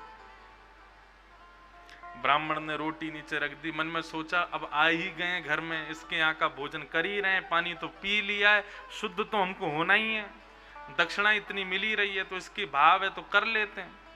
ब्राह्मण बोला जल्दी खिलाओ। वैश्या ने अपने हाथ से रोटी तोड़ी, सब्जी आदि लगा करके मुख में देने लगी, ब्राह्मण मुंह खोल करके बैठा, खिलाओ। जैसे ही खिलाने लगी, नीचे रखा, एक हस्त प्रहार दिया गाल पर, ताम्र वर्ण हो गया उसका, खड़ा हो गया, श्राप दे दूंगा तुझे, क्या किया तूने मेरे साथ, क्यों मारा मुझे? बोले प्रभु प्रभु गुस्सा मत होइए, मैंने मारा नहीं आपको, आप पाप के बाप को खोजने निकले थे, उसी पाप के बाप से मिलवाया आपको मैंने। ब्राह्मण बालक कहने लगा पाप का बाप? बोले आप मेरे यहां का पानी पीते हो? बोले कभी नहीं पीते। क्यों पिया फिर? बोले अनजान में पिया। ठीक है वो गलती हो गई, आपने गलती से पानी पी लिया, नहीं पता था कि मैं वैश्या हूं, लेकिन पता होने के बाद कि मैं वैश्या हूं, मेरे घर का भोजन खाने क्यों बैठे आप? अरे तेरी श्रद्धा थी, तू बहुत जिद कर रही थी इसलिए बैठ गया। बोले जिद कर रही थी कि 20 सोने की मोहरों ने आपको बैठाया यहां पर, ये दक्षिणा के चक्कर में बैठ गए आप। प्रभु मैं आपका बहुत सम्मान करती हूं, आपके चरणों में नतमस्तक होकर प्रणाम करती हूं, लेकिन आज आपके गुरु जो आपको शिक्षा पढ़ाते हैं, एक रूप में मुझे भी अपनी शिक्षिका मान करके अपने पिता को जाकर के बता दीजिएगा, पाप के बाप का नाम है लोभ, और जब लोभ जीवन में आता है तो पाप का पूरा खानदान आ जाता है। जैसे ही उस वैश्या ने बताया, ब्राह्मण के नेत्र सजल हो गए, चरण छू लिए। बोले मां मैंने तुझे क्या क्या नहीं सोचा, तेरे बारे में क्या क्या विचार नहीं किया, लेकिन तू तो मेरी गुरु है, मैं तुझे प्रणाम करता हूं। तो पाप के बाप का नाम क्या है? लोभ। काम क्रोध लोभ मोह ईर्षा द्वेष अभिनिवेश अहंता ममता चिंता, ये जितने भी पाप के प्रकार हैं, पाप के स्वरूप हैं, पाप के स्वभाव हैं, इन सबको हमारे हृदय में प्रवेश करवाता है केवल एक लोभ। ये लोभ जिस दिन हमारे हृदय में आ गया, उस दिन सब आ जाएंगे। इसलिए सदा सर्वदा इस लोभ से बचो। यदि आप लोभ से बचे रहोगे तो बाकी की और भी पाप की जितनी भी स्थितियां हैं आपका स्पर्श नहीं कर पाएंगे।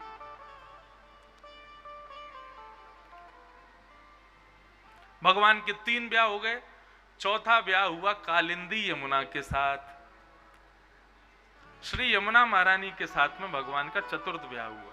बंधुओं, आज के बाद कभी भी वृंदावन जाओ ना, तो वृंदावन में बिहारी जी का दर्शन करना, गोवर्धन का दर्शन करना, सब जगह दर्शन करना, लेकिन वृंदावन से लौटते समय हमारी कही एक बात मान लेना, श्री यमुना जी के पास जाना, यमुना जी को प्रणाम करना, दीप दान करना और यमुना जी के जल को अपने शीश से लगा करके उनको बारंबार प्रणाम करके तब आना। क्यों? यमुना जी कौन है? सूर्य की बेटी है, यमराज की बहन है।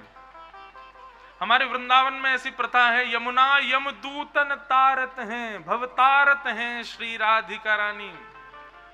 जो कोई भी व्यक्ति यमुना जी को प्रणाम करता है, यमुना जी फिर यमराज जी से कह देती हैं, भैया सुनो, ये व्यक्ति मुझे प्रणाम कर रहा है। बोले हाँ, इसको जीवन में कभी यमलोक मत लेकर के जाना, ये मेरा हो गया है, मैंने इसको स्वीकार कर लिया, अब कभी इसको नरक का मुख ना देखना पड़े। इसलिए भैया यमुना जी को जरूर प्रणाम किया करो वृंदावन जा करके। यमुना साक्षात कृपामयी देवी है। हमारे श्री ठाकुर जी का चौथा ब्याह श्री कालिंदी के साथ में हुआ, श्री यमुना महारानी के साथ में हुआ। श्याम सुंदर श्री यमुने महारानी की जय।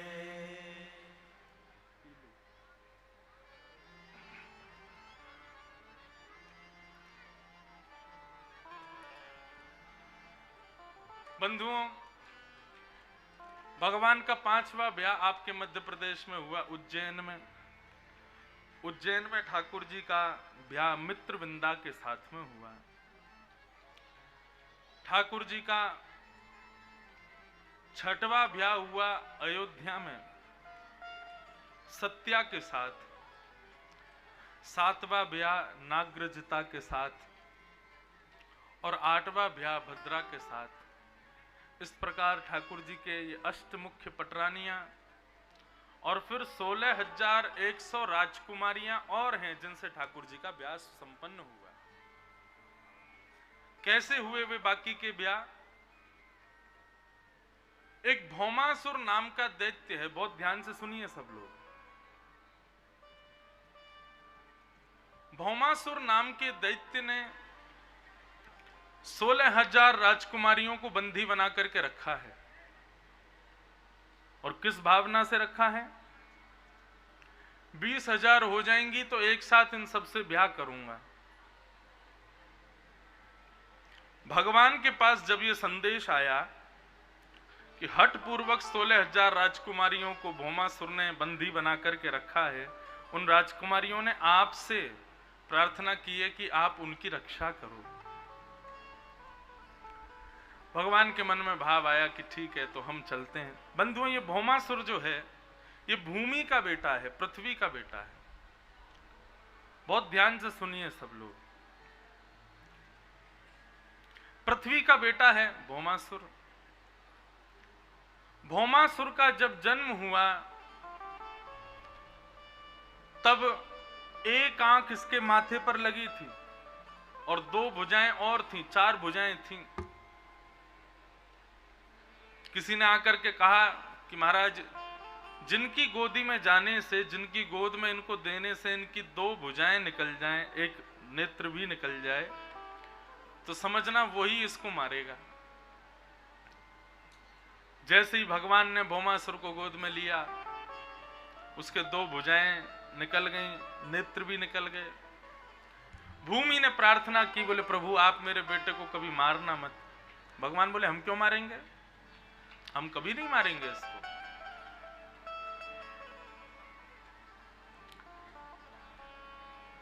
तो भौमासुर, जब भूमि ने प्रार्थना की कि भगवान इसको मत मारना, तो भगवान ने कहा कि जब तक तुम नहीं कहोगी तब तक हम इसको नहीं मारेंगे।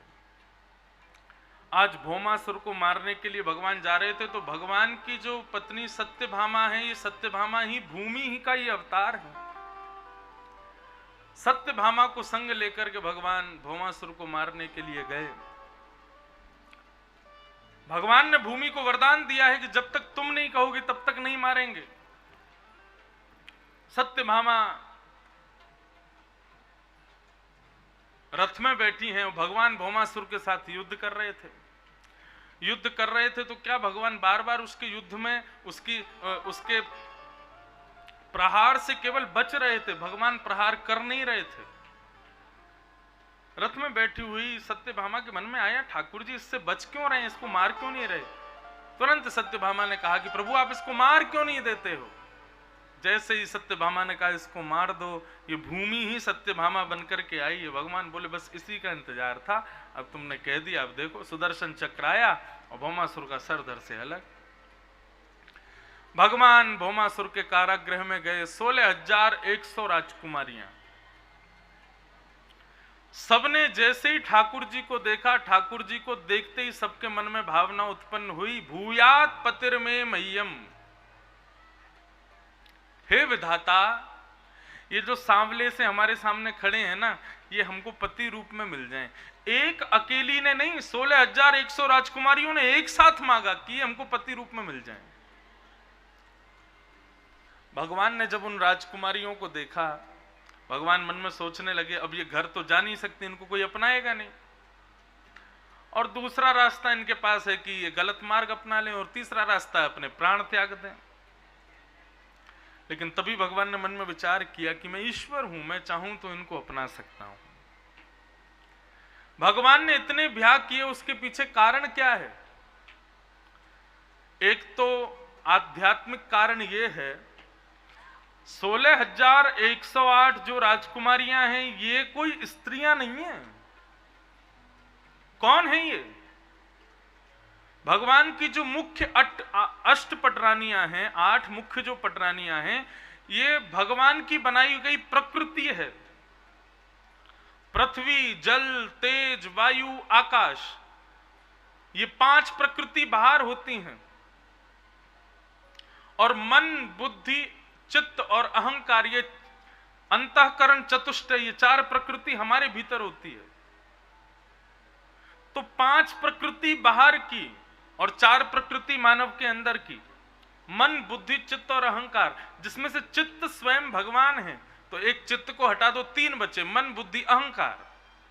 पृथ्वी, जल, तेज, वायु, आकाश, मन, बुद्धि, अहंकार, ये तो हैं भगवान की 8 मुख्य पटरानी। भगवान ने स्त्री से ब्याह नहीं किया है। पृथ्वी का अवतार, अग्नि का अवतार, जल का अवतार, वायु का अवतार, आकाश का अवतार, मन का अवतार, बुद्धि का अवतार, इन सबसे ही ठाकुर जी ने ब्याह किया है। जय हो।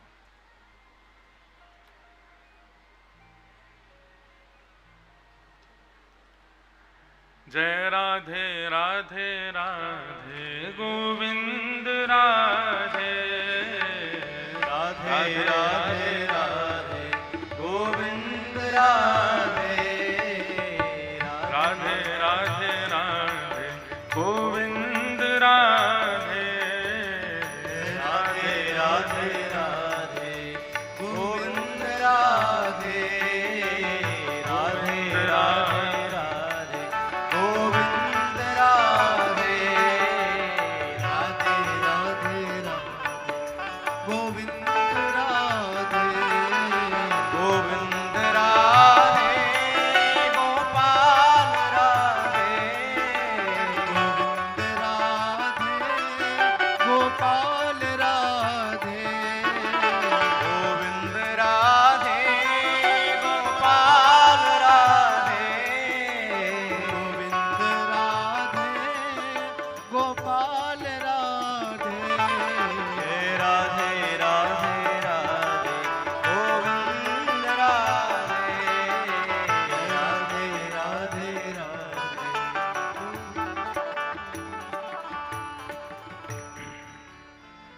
जिनकी खूब प्रतीक्षा में हैं सब लोग यहाँ के,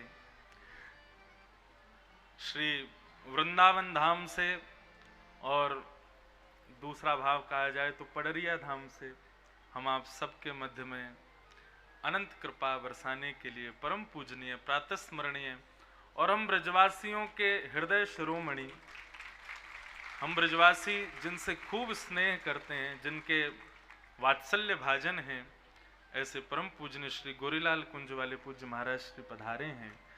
बड़ी कृपा करके महाराज जी के यहाँ जाकर के सदैव पडरिया धाम की खूब प्रशंसा सुनने को मिली। यहाँ के सुंदर भावों को सुनने को मिलता था महाराज जी के मुख से। लेकिन ठाकुर जी ने इस बार ऐसा योग बनाया कि यहाँ दमोह की कथा के कारण श्री पडरिया धाम का भी दर्शन दास को प्राप्त होगा। और केवल दास को ही नहीं, लाल जी भी कल विराजेंगे, राजभोग आरोगने के लिए महाराज जी के पडरिया धाम प्रस्थान करेंगे।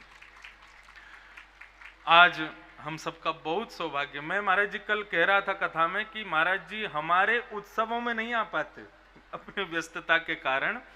हमारे ठाकुर जी के उत्सव, वृंदावन के उत्सवों में भी महाराज जी की उपस्थिति बड़ी मुश्किल से हो पाती है। लेकिन दमोह के आप सब श्रोताओं पर ऐसी कृपा ठाकुर जी की हुई है कि महाराज जी बड़े सहज भाव से यहाँ पधारे हैं। निश्चित ही श्री जुगल किशोर बिहारी जी की इस स्थान पर, यहाँ के स्थानियों पर बड़ी कृपा है कि यहाँ संतों का आगमन बड़ी सहजता से, हमें सुलभता से प्राप्त हो रहा है। पूज्य महाराज जी आज पधारे हैं और महाराज जी नियमानुसार 7:30 बजे को फिर मानसी में प्रवेश करेंगे। तो थोड़ी देर कथा को हम आगे ले चलें, फिर महाराज जी का भाव सुन के फिर आगे कथा में चलेंगे। तो भगवान ने जो 16,108 ब्याह किए, ये साधारण कन्याएं नहीं हैं, साधारण स्त्रियां नहीं हैं। भगवान के द्वारा बनाई गई प्रकृति से ही ठाकुर जी ने विवाह किया। अष्टपटरानियां मानवीय प्रकृतियां हैं। पृथ्वी, जल, तेज, वायु, आकाश, मन, बुद्धि और अहंकार, ये भगवान की 8 मुख्य पटरानी हैं। और 16,100 जो राजकुमारियां हैं, ये कौन हैं? ये उपासना कांड के, ठाकुर जी के उपासना के जितने भी मंत्र हैं, वो मंत्र ही 16,100 रूप में पधारे हैं। महाराज जी इस भाव से यदि देखा जाए तो ठाकुर जी ने प्रकृति को स्वीकार किया क्या? प्रकृति ठाकुर जी की है ही। ठाकुर जी ने ब्याह तो किसी से किया ही नहीं, क्योंकि श्याम सुंदर तो सदा सर्वदा किशोरी के ही हैं, श्री किशोरी जी ही उनकी हैं। बाकी जो भी पटरानियां हैं, ठाकुर जी पटरानियां नहीं है। पति का मतलब क्या होता है? रक्षक। अष्ट प्रकृति 16,000 उपासना के जो मंत्र हैं, ठाकुर जी इनके रक्षक तो पहले से ही हैं। लेकिन हम सबको दिखाने के लिए, एक लीला का स्वरूप व्यवस्थित करने के लिए ठाकुर जी ने उनके रूप को व्यवस्थित करके उनके साथ ब्याह किया। एक कथा ऐसी आती है कि उद्धव जी महाराज ने भगवान से कहा कि प्रभु आपके 8 ब्याह जो हुए वो इतने व्यवस्थित रूप से सबको दर्शन नहीं हो पाया द्वारिका के लोगों को, लेकिन आप एक साथ 16,108 ब्याह करने जा रहे हैं, तो हमारी इच्छा है कि द्वारिका में खूब सुंदर उसकी व्यवस्था की जाए। भगवान ने कहा उद्धव से, ठीक है तुम्हारी इच्छा है तो करो। उद्धव जी ने खूब सुंदर व्यवस्था की, खूब सुंदर पांडाल बनाया, सब कुछ किया। एक फुब्बारा लगाया। भगवान व्यवस्था देखने आए तो भगवान ने कहा फुब्बारा? बोले हाँ महाराज जी विलक्षण फुब्बारा होगा। भगवान बोले कैसे? बोले इसमें जल की जगह दूध रहेगा, दूध का फुब्बारा। जैसे भगवान ने सुना, भगवान बोले हमको भा नहीं रहा है, दूध का फुब्बारा उसका कोई औचित्य नहीं है। दूध तो सेवन की वस्तु है, दूध तो ग्रहण करने वाली वस्तु है, उसको फुब्बारे में प्रयोग करके उसको व्यर्थ क्यों कर रहे हो? उद्धव बोला कुछ हटके होना चाहिए ना प्रभु, पानी का फुब्बारा सब लगाते हैं, लेकिन ठाकुर जी के ब्याह में दूध का फुब्बारा हो। भगवान बोले हमारी इच्छा तो नहीं है, लेकिन अगर तुम्हारी इच्छा है तो तुम करो। उद्धव बोला नहीं नहीं प्रभु ये तो होगा, हम दूध का फुब्बारा लगाएंगे। भगवान बोले ठीक है। दूध कहां से लाओगे इतना? बहुत बड़ा फुब्बारा था। उद्धव जी बोले हम पूरी द्वारिका नगरी में ढोल बजवा देंगे और सबसे कह देंगे कि अपने अपने घर से सब लोग एक एक गिलास दूध लेकर के आओ, एक एक पात्र में दूध लेकर के आओ और फुब्बारे में डाल दो। सुबह ब्रह्म मुहूर्त में सब लोग अपने घर से आहुति के रूप में दूध को इस फुब्बारे में प्रयोग कर देंगे, तो सबकी तरफ से एक सहयोग भी हो जाएगा आपके विवाह में। भगवान बोले जैसी तुम्हारी इच्छा करो। लेकिन ठाकुर जी ने स्पष्ट कह दिया मेरी इच्छा नहीं है, लेकिन तुम्हारी है तो तुम करो। उद्धव जी ने रात्रि में ही पूरी द्वारिका में ढोल पिटवा दिया और कह दिया कि भैया सुबह ब्रह्म मुहूर्त में ही सब लोग अपने अपने घर से जाएंगे, ठाकुर जी के ब्याह में सब योगदान करेंगे। कैसा योगदान? बोले सब अपने घर से पात्रों में दूध लेकर के जाएंगे, फुब्बारे में डाल के आएंगे। सब लोग सोचने लगे ठीक है, सुबह का दिन है, सब जाएंगे। अब स्थिति क्या हुई, वो ढोल बजाने वाला जब ये बात घोषणा करता हुआ चल रहा था तो घर घर का व्यक्ति मन में विचार कर रहा था, बोले वो दूसरे घर वाले भी डालेंगे, इधर घर वाले भी डालेंगे, सब लोग दूध डालेंगे, मैं नहीं डालूंगा तो किसको क्या पता चल रहा है। सब लोग तो डाल ही रहे हैं, यदि हम नहीं डालेंगे तो उसमें कौन सा कोई कुछ बिगड़ जाएगा। लेकिन ये सोच केवल एक व्यक्ति ने नहीं सोची, सारी द्वारिका के लोग यही सोच रहे हैं कि दूध तो सब डाल रहे हैं, यदि हम पानी डाल देंगे तो फिर किसको क्या पता चल रही है, सुबह सुबह का समय दूध इतने लोग डालेंगे, हम पानी डाले आएंगे तो दूध में पानी मिल जाएगा, पता ही नहीं चलेगा। लेकिन वास्तविकता ये थी कि एक ने भी दूध नहीं डाला। सब सुबह सुबह ब्रह्म मुहूर्त में पात्र लेकर के जा रहे हैं, आपस में चर्चा करते हुए जा रहे हैं। बोले ठाकुर जी के ब्याह में कितना सुंदर फुब्बारा दूध का लगेगा। व्यक्ति बोला हाँ भैया मैंने तो गिरी गाय का दूध मंगवाया। बोले दूसरा बोला मैंने तो ब्रज की गाय का दूध मंगवाया ठाकुर जी के ब्याह में योगदान के लिए। लेके जली जा रहे हैं सब, वहां जाकर के सबने जल डाल दिया। जैसे सूर्य उदय हुआ भगवान देखने के लिए आए, बोले फुब्बारा चलाओ भैया, दिखाओ दूध का फुब्बारा। जैसे ही फुब्बारा चालू हुआ तो उसमें एक बूंद दूध नहीं था, जल ही जल। उद्धव जी महाराज देख करके आश्चर्यचकित हो गए। बोले प्रभु रात्रि में सबसे कहा तो था, सबने स्वीकृति भी दी और सुबह बड़ी भीड़ लगी थी यहाँ डालने वालों की। उद्धव जी ने सबसे पूछा, बोले सही सही बताओ तुम में से कितने लोगों ने दूध डाला, हाथ ऊपर करो। द्वारिका के एक भी व्यक्ति ने हाथ ऊपर नहीं किया। आपस में सब एक दूसरे से चर्चा करने लगे। बोले तुम तो कह रहे थे हम ये गिरी गाय का दूध लेके जा रहे हैं। बोले तू भी तो कह रहा था हम ब्रज की गाय का दूध लेके जा रहे हैं। डाला सबने जल ही। भगवान उद्धव के पास गए। भगवान बोले उद्धव मेरी इच्छा ही सबकी इच्छा है, मेरी इच्छा के विरुद्ध यहां कोई क्रिया कर नहीं सकता। ये जो कुछ भी द्वारिका के लोग मंत्रणा करते हैं, विचार करते हैं, या भक्त के हृदय में जो भावना प्रकट होती है वो मेरी इच्छा से होती है। जब आप भगवत सेवक बनते हैं, जब ठाकुर जी की चरण सेवा खूब भाव से करते हैं, उस समय आपके मन में यदि कोई भाव उत्पन्न हो रहा है तो बिल्कुल यही मानना चाहिए कि हमारे ठाकुर जी का भाव है, हमारे ठाकुर जी की ऐसी इच्छा है।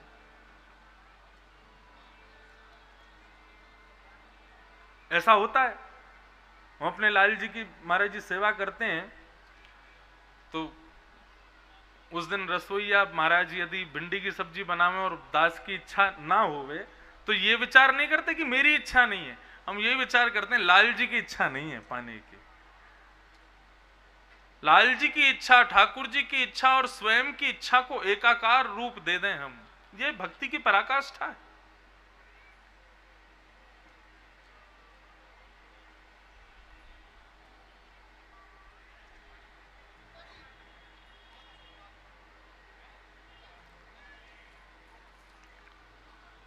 अब तो महाराज भगवान के 16,108 ब्याह सुसंपन्न हुए। भगवान सबके साथ अलग अलग भवनों में निवास करने लगे। आगे के प्रसंग में प्रणय गीत का भाव आया, प्रणय कलह का भाव आया। प्रणय कलह क्या है? आज की कथा मैंने कही थी कि गृहस्थाश्रमियों के लिए विशेष है। प्रणय कलह का भाव ठाकुर जी बताते हैं कि दाम्पत्य जीवन जीने वाले लोगों को जो ब्याह करने के बाद फिर एक संग रहते हैं, उनको चाहिए कि एक दूसरे से थोड़ी बहुत, प्रणय कहते हैं प्रेम भरी, कलह कहते हैं लड़ाई, करते रहना चाहिए। पति को पत्नी से, पत्नी को पति से, थोड़ी बहुत बीच में कलह होते रहने चाहिए। लेकिन कैसे? प्रणय कलह होने चाहिए, भयंकर भयावह विश्व युद्ध जैसा नहीं होना चाहिए। प्रणय कलह का भाव बताते हुए कहते हैं कि उससे भाव क्या है। उसका भाव यह है कि एक प्रीति दोनों की बनी रहती है। ब्याह से पहले पति को पत्नी में लक्ष्मी दिखाई देती है और पत्नी को पति में साक्षात नारायण दिखते हैं ब्याह से पहले। लेकिन ब्याह हो जाने के बाद, 1-2 वर्ष निकल जाने के बाद एक दूसरे राक्षस राक्षसी से दिखाई देते हैं। क्यों? अब अनुभव तो आपको ज्यादा होगा, हमको तो नहीं है। लेकिन क्यों? शास्त्र आज्ञा है, अति सामीप्य और अति दूर, इन दोनों स्थितियों में दोष उत्पन्न होते हैं। यदि कोई व्यक्ति बहुत सामीप्य में किसी के रहे तो बहुत नजदीकी बढ़ाने से, बहुत करीब रहने से फिर उस व्यक्ति में हमको दोष दिखने लगते हैं। इसलिए गुरु के लिए भी यही कहा गया, गुरुजनों के प्रति भी ज्यादा सामीप्य नहीं रखना चाहिए। एक मध्यस्थ रहो, ना ज्यादा दूर रहो ना ज्यादा समीप रहो। हमारे गुरुजी कब खाते हैं, कब सोते हैं, कब उठते हैं, क्या पहनते हैं, क्या करते हैं, सब चीज पर नजर रखने लगोगे तो अपने गुरु में ही दोष रखोगे, उनमें ही दोष देखने लगोगे। क्योंकि संसार में निर्दोष तो कोई भी नहीं है। यदि हम निर्दोष होते तो संसार में होते ही नहीं। कोई ना कोई दोष तो हम में विद्यमान है, इसीलिए संसार में जी रहे हैं। चाहे वो सामान्य सा ही क्यों ना हो, लेकिन एक दोष तो होता ही। ठीक उसी प्रकार ब्याह करने के बाद में पति पत्नी जब एक दूसरे के बहुत समीप रहते हैं तो एक दूसरे में दोष देखने लगते हैं। ये तो ऐसे खाता है, ये तो ऐसे हंसती है, ये तो ऐसे बैठता है, ऐसे बोलती है।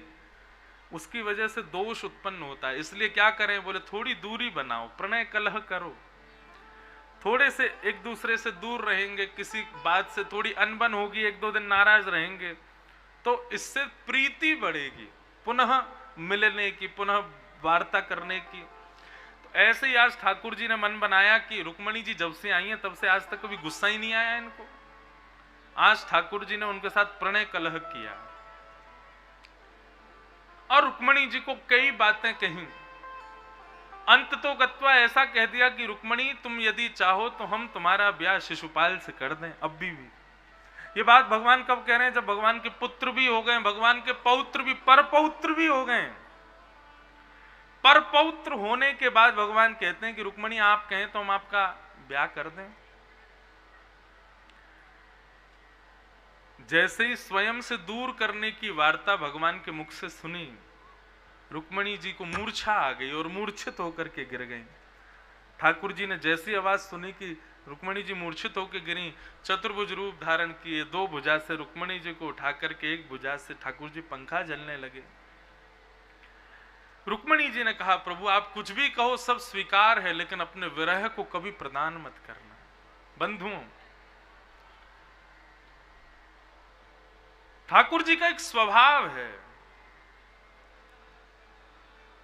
वो जब किसी को अपनी प्रीति प्रदान करते हैं तो उस प्रीति में विरहभास तो होता ही है। जब तक विरहभास नहीं होगा तब तक ठाकुर जी के श्री चरण कमलों में अत्यंत निष्ठा, अत्यंत प्रीति का भाव सुव्यवस्थित नहीं हो पाएगा। वो विरह तो ठाकुर जी देते हैं।